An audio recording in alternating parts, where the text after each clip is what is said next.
DJ Metal Craig of Craig's Metal Storm here. I have one of the members of Riding with Killers with me today. Hey, how's it going? Would you like to introduce yourself and what position you do in the band? What's up, Craig? How are you, brother? My name is Taylor Roberts. I am the principal songwriter of Riding with Killers. I'm also the singer and the guitar player, and we are a three-piece rock band based in Detroit, Michigan. Cool, right on. And first of all, before we get into the interview itself, I'd like to say hello to you from Aaron of Blood of Angels and Trent Tucker from 37 Souls.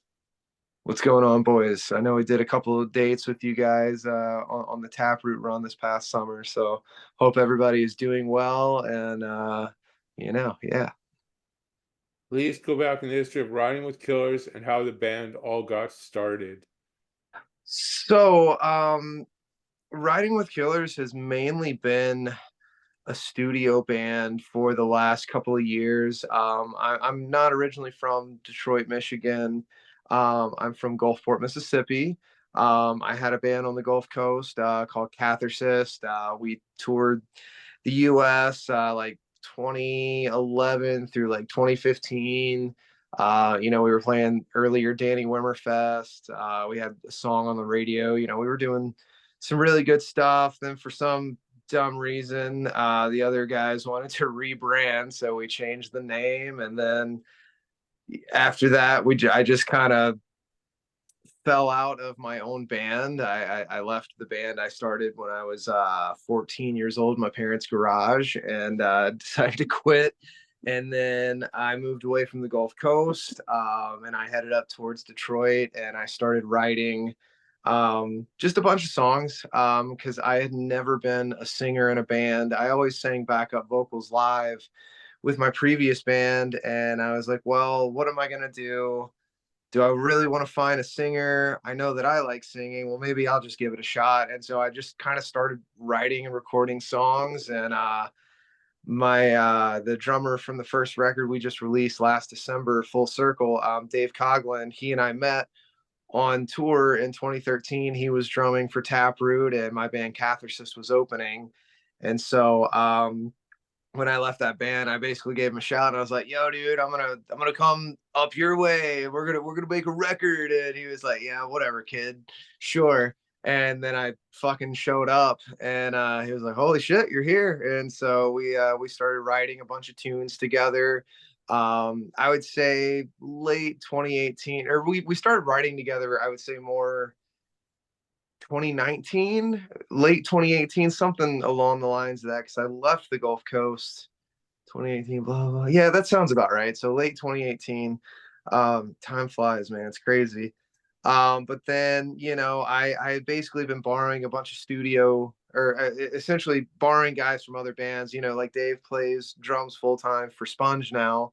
And he tours with them. And then Tim Krukowski, who's not really active on the touring circuit much anymore, but he was the bass player for Sponge. He did a lot of writing with me in studio, vocally, and it really helped me out in a lot of ways because this was very new to me being a vocalist, and it was a big jump in the dark for me. But then I basically enlisted James Laskew, who is the original bass player, or not the original, but one of the main guys with Wilson, and he's now in a band called New Monarch. So you know what I'm saying? Like I hadn't really found like band members yet. I happened to be friends with a lot of really badass people. We essentially started writing a record, and then I would borrow friends when they were available to play live dates because I've done a couple of scattered shows with Riding with Killers. We did a festival date in Biloxi, Mississippi. We headlined the second stage, and then we were there alongside, Nonpoint, Bad Flowers, Seether, Three Doors Down. A lot of really great bands, and then we've done a couple of. We did a date with Tremonti and Seven Dust. Did a date with Alien Ant Farm. So just scattered pieces, scattered dates here and there. But I just finally found two guys that are, you know, dedicated to the band that I'm not having to borrow from another group or whatever. And Thankfully, I've got that built, so we're starting to finally get towards playing more consistent shows, starting to look for week-long runs, and eventually start building back into the touring machine and getting back out there. So, um, it was basically, yeah, man. I left home and said, well, it's either time to sink or swim, and here we are. How did you guys come up with the band name Riding with Killers? So that stemmed from I was an extra in the Motley Crue movie The Dirt. I don't know if you saw that one or not.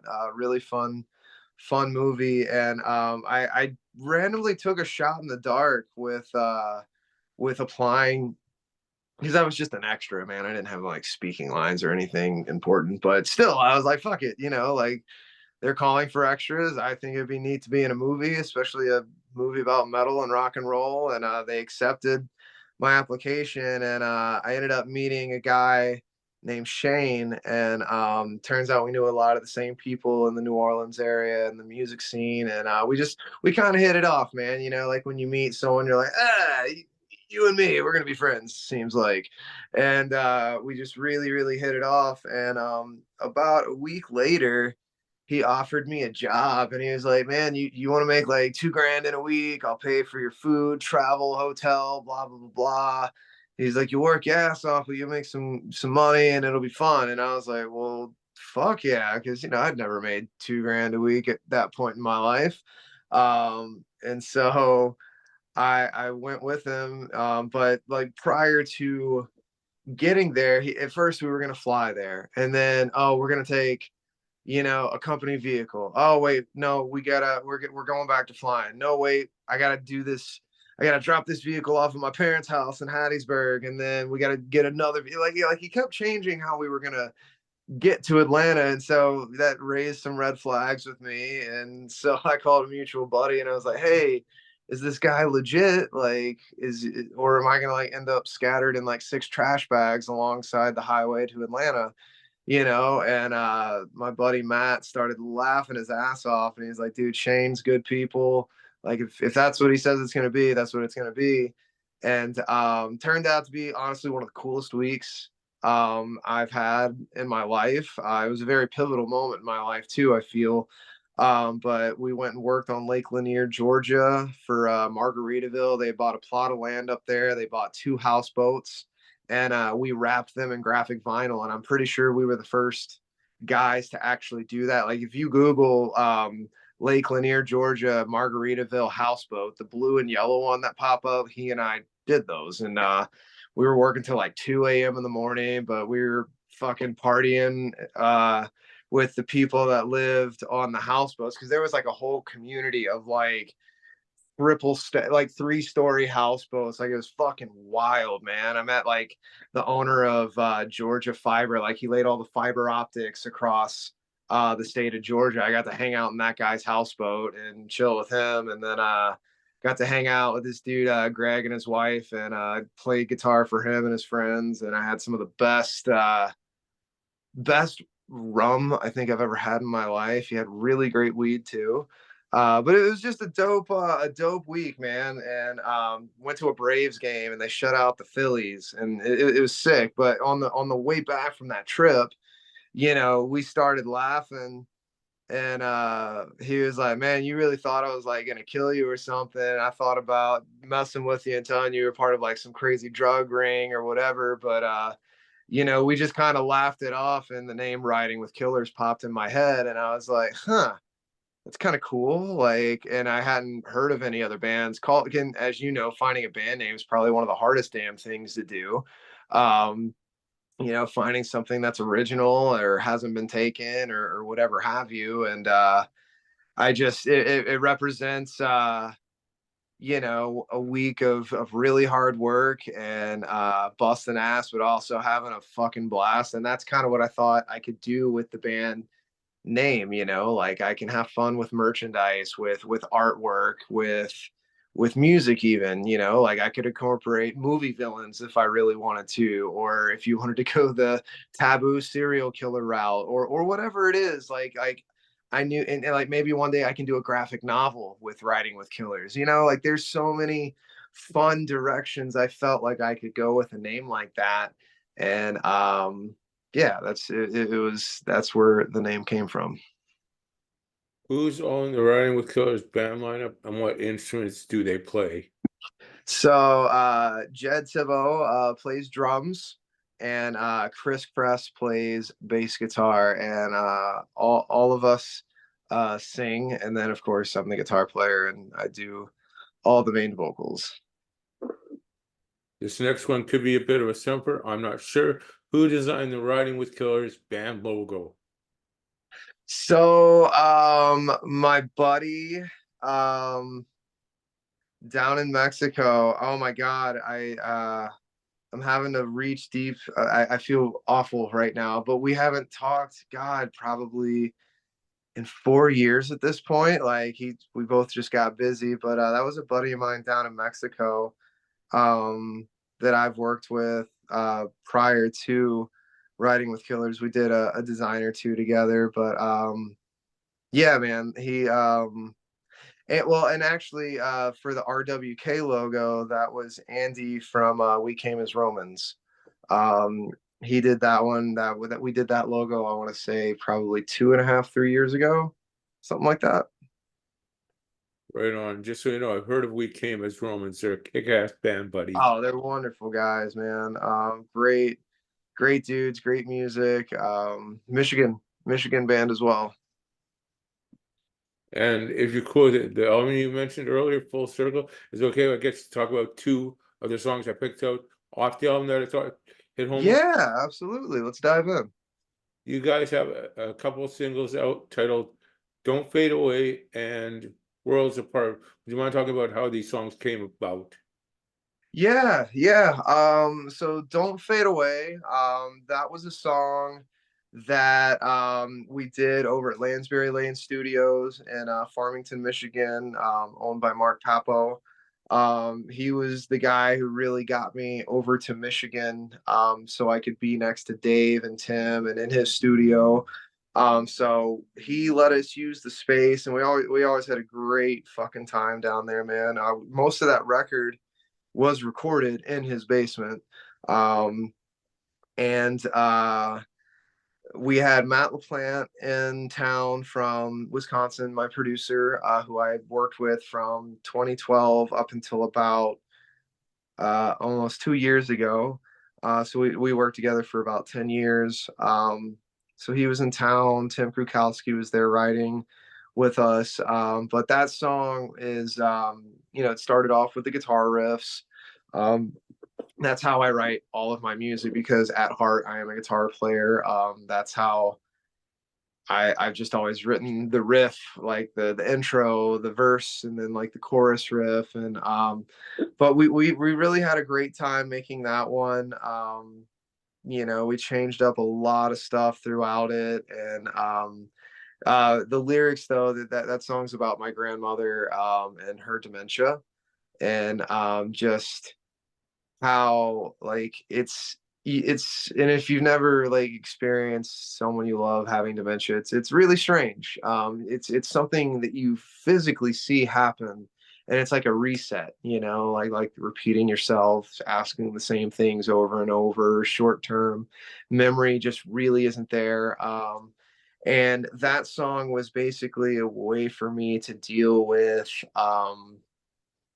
there's a lot of hurt there because my grandmother did a lot of raising with me when I was younger.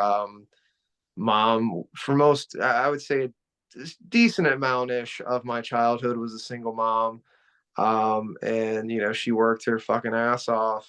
Even when she married her current husband, she still worked her butt off. And I spent a lot of time with my grandparents. So especially when I was like baby, my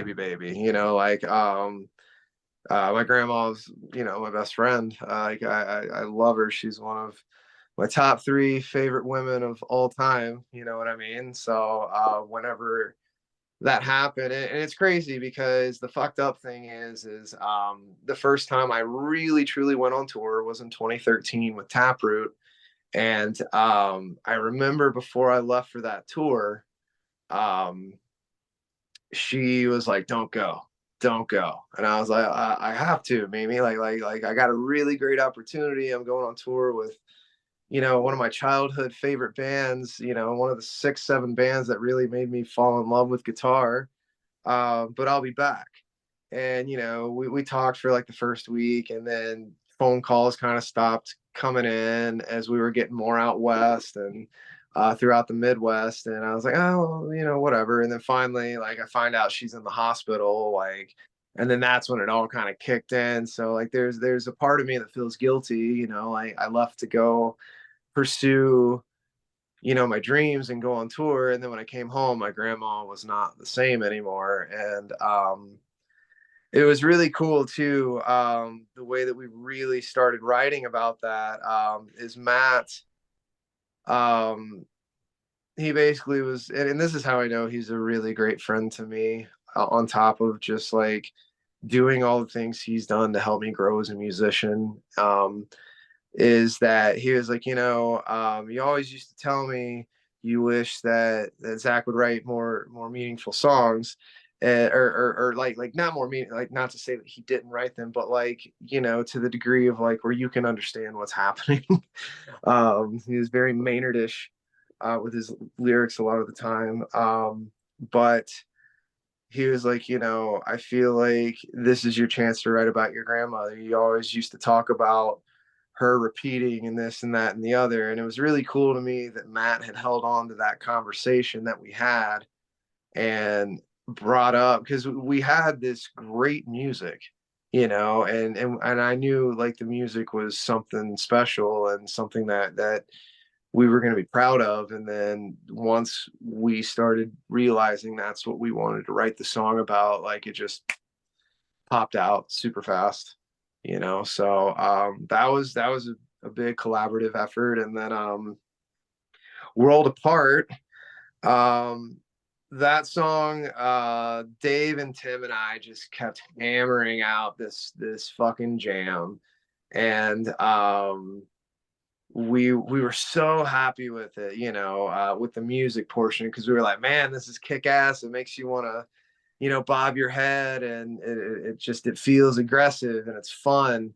And it's still, just it's rock, but it's metal, and it's like it's a good combination of all the things. And I remember we started almost looking at chopping it up, and Tim hears this, and he just like, Tim's a big dude, man. Like, he's like 6'3", like 215, 220, something like that. Like, Tim's a big boy, like he's like, it would if we fucking heard this freight train running down the stairs. And then he was like, no, no, no, no, no, no, no, no, no. And we're like, what? And he was like, don't fucking touch the music. He was like, it's perfect. We did it right. And we stopped, and then we thought about it, and we are like, we do really like the music. Like, there's no reason to fuck it up. And we were having such a hard time writing the chorus vocals. Like, I had written I had the verse lyrics done, and I knew what I was writing about. Like, I was really pissed off at the time, and it was about those people that just consistently stab you in the back, all while having a smile on their face, or friends that say they were friends but they turn out to be snakes. That was kind of like the inspiration. And I had a couple of people in mind that really were driving those lyrics, but I could not for the life of me figure out what to do for the chorus lyrics and melody.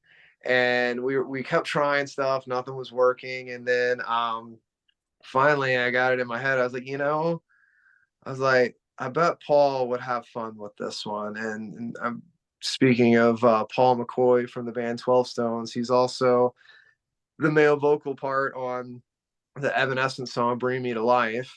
12 Stones is a band from Mandeville, Louisiana, and that's about 50 minutes away from my home in Gulfport. And you know, 12 Stones got big in the Gulf Coast area, and I used to go see them when I was a little kid when they would play festivals and stuff. And then Paul and I ended up becoming friends, and you know, when I moved away from the coast, we kept in touch, and it was always like, man, it'd be so cool if we could finally write a song together. Because we had been kicking around the idea for years, and I hit him up and I was like, listen, man, I'm fucking stumped. Um, have fun, you know, see what you can do with it. And he wrote the chorus, melody, and vocals, and it was perfect, you know. And it was everything I wanted it to be, and it was just really cool to collaborate like that with him on a track. And then, you know, of course, we did it like he recorded all of his vocals. And I forget the studio. Like it's right on the tip of my tongue, man. I'm having brain fart mania tonight. Um, and there's been so many bands that I know that have recorded there, and like I can even think of the guy's name. Um, um, uh, but either way, like he sent me the vocals. I recorded some harmonies, and then we did some trade off stuff, and then the song just kind of came together perfectly like that. So Paul really helped me finish that one out. Um, and I'm grateful that we got to be on a track together because that's one of my favorite songs to play live. Who designed the album art for Riding with Killers, album titled Full Circle? So those were photos that I actually took while I was in the Bahamas. And that the album cover is the pic. Like I snapped that photo, and I remember after I took it, I was really excited about it, and I showed it to a couple friends, and everyone was like, "Dude, that's a great fucking photo." And you know, I that photo represents like me the time I got lost. Like I basically took that photo right before like two of the worst hours of my life of trying to navigate an island in the pitch black dark. Um, but that and that also inspired the track "Do This on My Own." And then the back photo of the tarantula. That one was funny because I was on the phone um, with my wife, and she was my girlfriend at the time, and but I was talking with her, and then I see this shadow scurry across me. And I was like, "Oh, cool! Maybe like a little mouse or something just ran by me." And then I turned the light on my phone, and this big ass tarantula was just right by my foot. And I was like, "What the fuck?" You know, like I didn't expect. I don't care. I don't mind spiders, but like I just didn't expect to see a fucking tarantula right next to my foot. And I kept trying to call. Like there was like seven dudes that were working with us, living at the house that we were in. And I told everyone, I was like, you got to come see this spider. And like nobody believed me that there was a spider. And I finally got one of the guys to come check it out. But we all took a bunch of photos of it. And I don't know. I really like that I got to use some photography for album art instead of just subbing it out, you know, to someone random and saying, "Hey, make me something out of thin air." Do you guys have any immediate music career goals? Well, I mean, basically right now my goal is to continue growing our YouTube channel, our social media. We're starting to look at a radio campaign in the next month or two. Probably throw hostility out to see how that does, you know, on the airwaves, and just start branching out more. You know, we've got a show in Pittsburgh coming up next month, and we've got a couple others on deck that'll be announced here shortly. But you know, just start branching out of Michigan, and you know, getting over to Chicago this year, and you know, just continue growing organically and in the right direction. So that's my immediate goal, is to continue growth and start expanding. With Full Circle having come out in 2023, where can the album be purchased or ordered? Currently, right now, everything can be found on all digital outlets: Apple, iTunes, Spotify, iHeartRadio. Just basically any and all streaming services have our record. I have been very poor about getting our merch store back up and running, but here in the next couple of weeks, I expect our website to have an updated merch store, and then you can buy physical copies through us there. Okay, And it shows. I have almost no time left. I'm gonna have to quickly ask you for a couple of station IDs, Taylor. I'm sorry, the Zoom only gives me 30 minutes with the free, unless you want to set up another Zoom link and continue this from where we left off in just a moment. If you want to keep going, I'm down, man. Okay, I'll set up a new Zoom link in just a sec, and I'll email it to you. Cool. Well, I just gotta stop the recorder. 1 sec. Where is that recorder button?